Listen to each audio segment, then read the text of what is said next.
नमस्कार साथियों, आपका हमारे YouTube चैनल जुगल टेक्निकल में हार्दिक स्वागत है। मैं जुगल राठौर। दोस्तों, इस वीडियो में हम बात करेंगे होलिस्टिक डेवलपमेंट मद जो दिशा निर्देश है 2022-23 के, जिसमें आपको समग्र विकास और पर्यावरण स्थिरता मद में जो राशि प्राप्त हुई है, उस राशि का उपयोग आपको विद्यालय में किस प्रकार करना है और उसमें आपको कौन कौन से कार्य करने होंगे और उपयोगिता प्रमाण पत्र जो यूसी हैं वो किस प्रकार आपको तैयार करनी है, उसकी पूरी जानकारी मैं आपको इस वीडियो में देने वाला हूँ। तो कंप्लीट पूरा वीडियो देखिए। और आप हमारे चैनल पे नए हैं और अभी तक आपने हमारे चैनल को सब्सक्राइब नहीं किया तो चैनल को सब्सक्राइब करें, बेल आइकन प्रेस करके ऑल पर जरूर क्लिक करें, क्योंकि ऐसी लेटेस्ट जानकारी मैं आपको लगातार देता रहता हूं। तो शुरू करते हैं।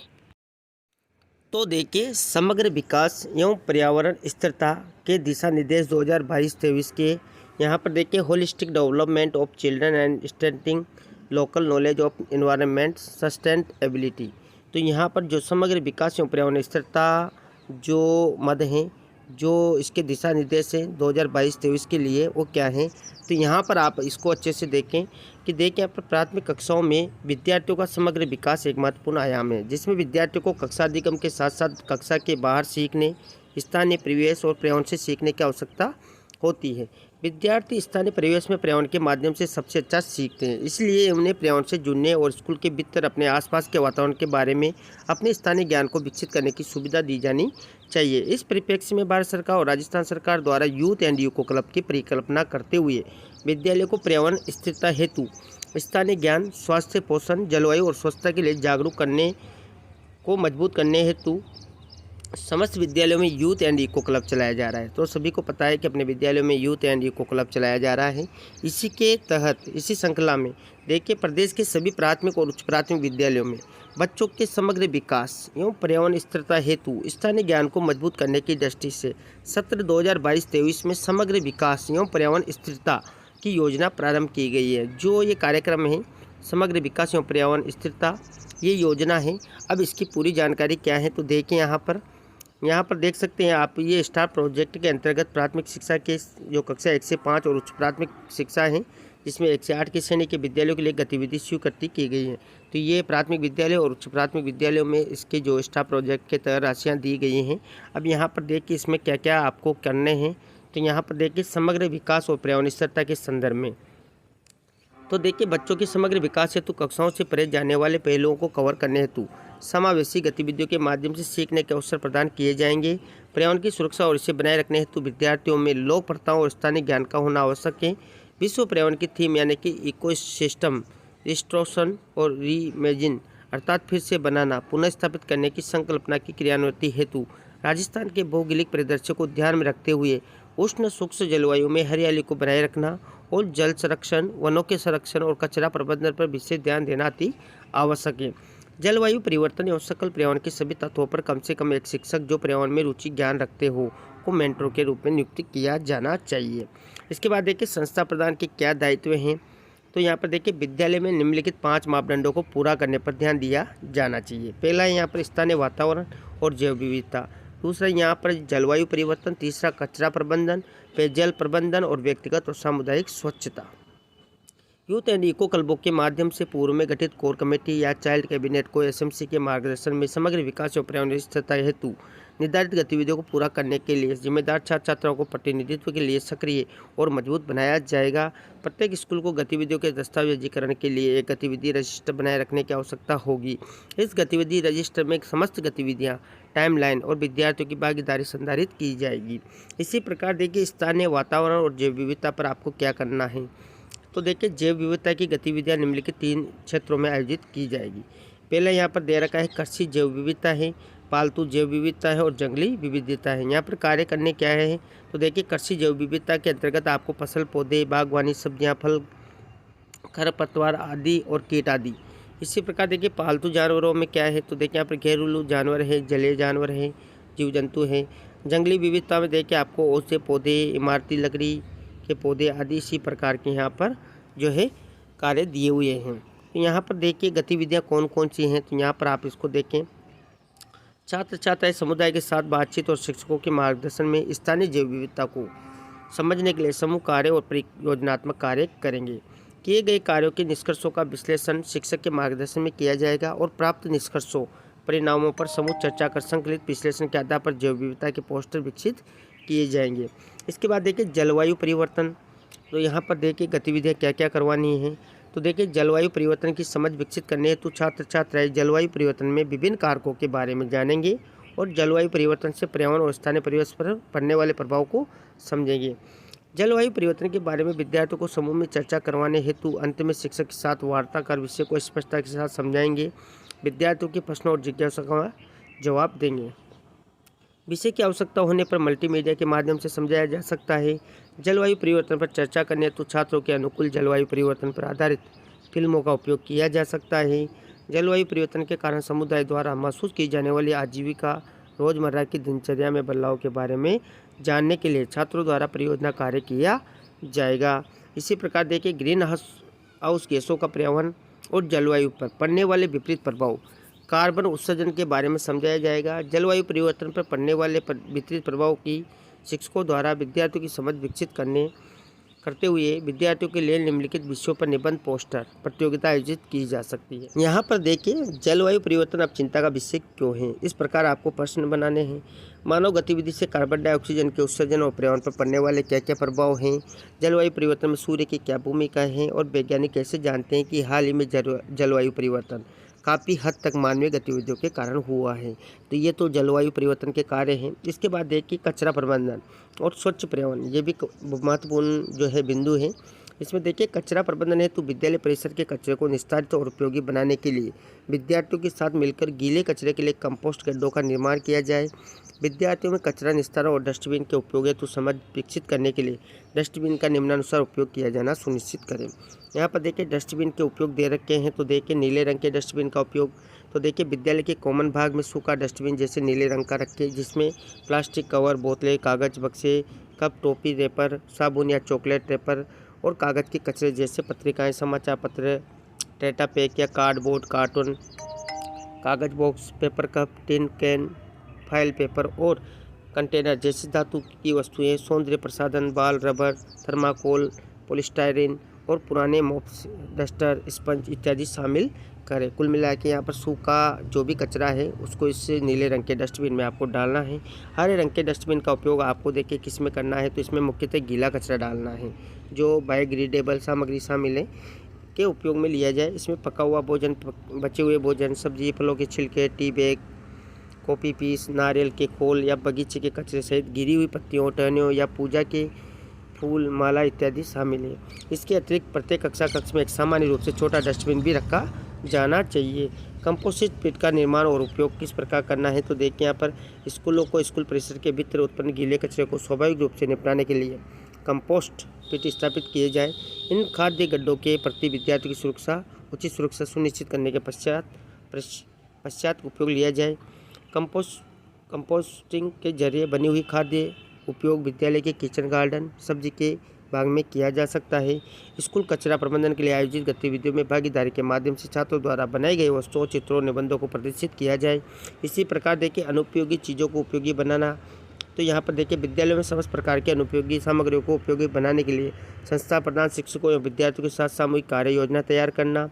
अनुपयोगी सामग्रियों को उपयोगी बनाने तो प्रथमतः विद्यार्थियों को निबंध प्रतियोगिता, बेस्ट आउट ऑफ बेस्ट प्रतियोगिता आयोजित की जाए। इसी प्रकार पेंटिंग प्रतियोगिता का आयोजन किया जाए जिससे फोटो फ्रेम, पौधे के बर्तन, टिन के लालटेन, चित्रित कांच की बोतलें, कक्षाओं के लिए सजावटी सामग्री, प्लास्टिक चम्मच, फूलदान, डिब्बों से पक्षी घर कुछ सुझाव हैं जो छात्र कर सकते हैं।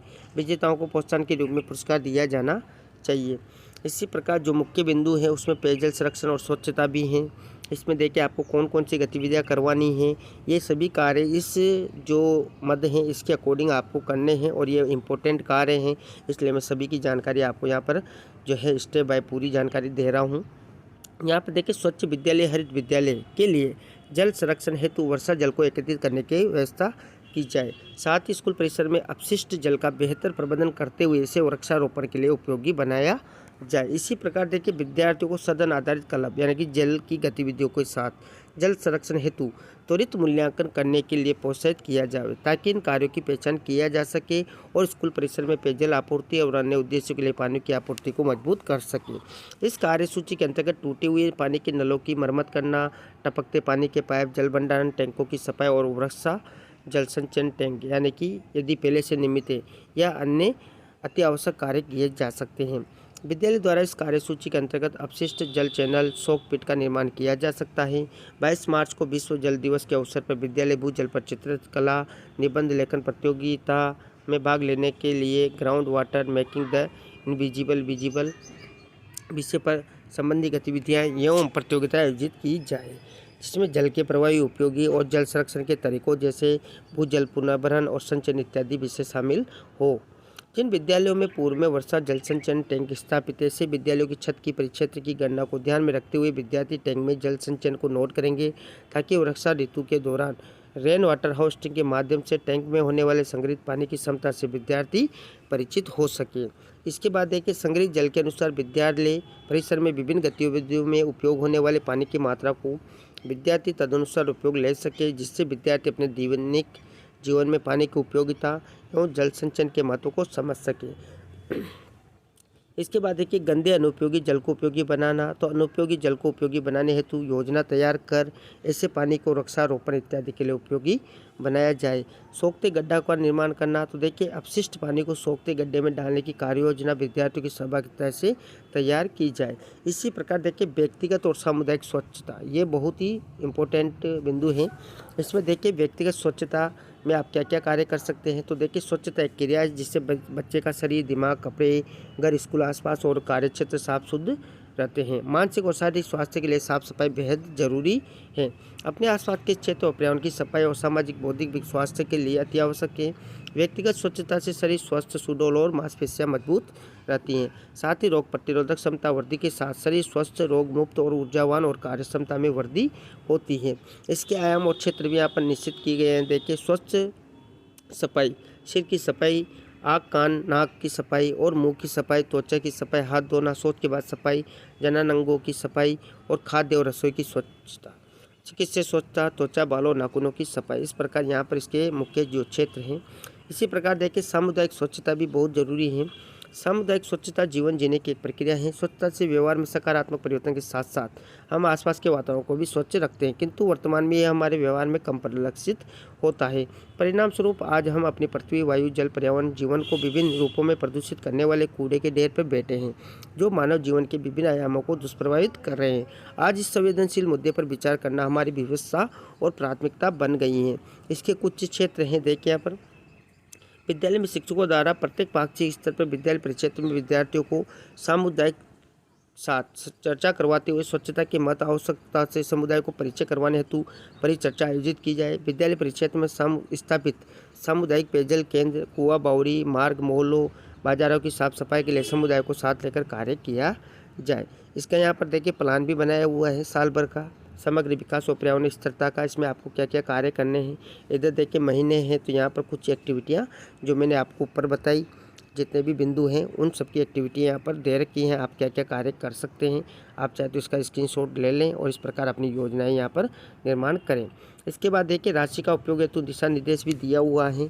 तो देखिए स्टाफ प्रोजेक्ट की वार्षिक कार्य योजना एवं सत्र 22-23 में जो holistic development of children and strengthening local knowledge for environment sustainability के अंतर्गत 22-20-21 के अनुसार कक्षा 1 से 5 के श्रेणी के कुल इतने विद्यालयों को 5,000 रुपये और 1 से 8 के श्रेणी के जो विद्यालय हैं उनमें 10,000 रुपये की गणना के बजट का प्रावधान रखा गया है। ये डाइस डाटा है 20-21 के अनुसार ये जो है विद्यालयों का चयन किया गया है। जो बजट है वो बजट सीमा से अधिक राशि का उपयोग नहीं किया जाना है और मद में प्रावधानित राशि का उपयोग किसी अन्य गतिविधि में भी नहीं किया जाना है। यहाँ पर देखिए आप क्या क्या सामग्री खरीद सकते हैं। तो देखिए यहाँ पर हथौड़ी, फावड़ा, गेती, खुरपी, खाद, बीज, इधर देखिए यहाँ पर नवीन पेड़ पौधे कर रहे, पेड़ पौधों में पानी देने के उपकरण हैं, विद्यालय के अनुपयोगी सामग्रियों को उपयोगी बनाने की सामग्री करे हेतु राशि का उपयोग किया जा सकता है। तो इस प्रकार जो ये बजट अलॉट हुआ है इसका उपयोग आप इन सब चीज़ों में कर सकते हैं। इसके बाद देखिए कचरा प्रबंधन या संभावित गतिविधि जिसमें डस्टबिन है, पिट कंपोस्टिंग है, बेस्ट सेग्रीगेशन या पृथक्करण है हेतु विद्यालय में भी वो सामग्री जो बच्चों को मद्देनजर रखते हुए आवश्यक है वो खरीद सकते हैं। इसका मदराज जो इंदिराज हैं उसी व्यय में उसी राशि का उसी में व्यय करना है और विद्यालय के लेखों में और बिल बाउचर सहित संधारित आपको रखना है।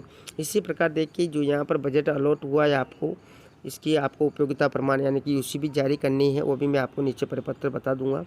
इसके बाद देखिए यहाँ पर नीचे जो परिपत्र दिए हुए हैं, यहाँ पर देखिए होलिस्टिक डेवलपमेंट उपयोगिता प्रमाण पत्र दिया हुआ है। इसका मैं लिंक आपको जो वीडियो का डिस्क्रिप्शन है उसमें दे दूंगा, वहाँ जाकर आप इसको जो है पीडीएफ है उसको डाउनलोड भी कर सकते हैं। आपको यहाँ पर ये यूसी फॉर्मेट भी ज़रूर मिल जाएंगे। इस प्रकार ये यूसी फॉर्मेट है। इसके बाद देखिए यहाँ पर जो दूसरा यहाँ पर फॉर्मेट दे रखा है वो भी आप यहाँ पर देख सकते हैं, ब्लॉक शिक्षा अधिकारी का। इस प्रकार यहाँ पर पूरे जो जिला स्तर के भी देखिए यहाँ पर यूसी प्रमाण पत्र हैं। इस प्रकार यहाँ पर तीनों जो स्कूल, ब्लॉक और जिला लेवल के तीनों जो उपयोगिता प्रमाण पत्र हैं वो दिए हुए हैं। इस प्रकार आपको इसकी यूसी तैयार करनी है। तो ये थी दोस्तों यहाँ पर होलिस्टिक डेवलपमेंट को लेकर पूरी जानकारी। आपको हमारी जानकारी कैसी लगी? जानकारी अच्छी लगी तो लाइक शेयर करें, और अभी तक आपने हमारे चैनल को सब्सक्राइब नहीं किया तो चैनल को सब्सक्राइब करें, बेल आइकन प्रेस करें, क्योंकि ऐसी लेटेस्ट जानकारी मैं आपको लगातार देता रहता हूँ। धन्यवाद दोस्तों, फिर मिलते हैं नए वीडियो में नई जानकारी के साथ। तब तक के लिए जय हिंद।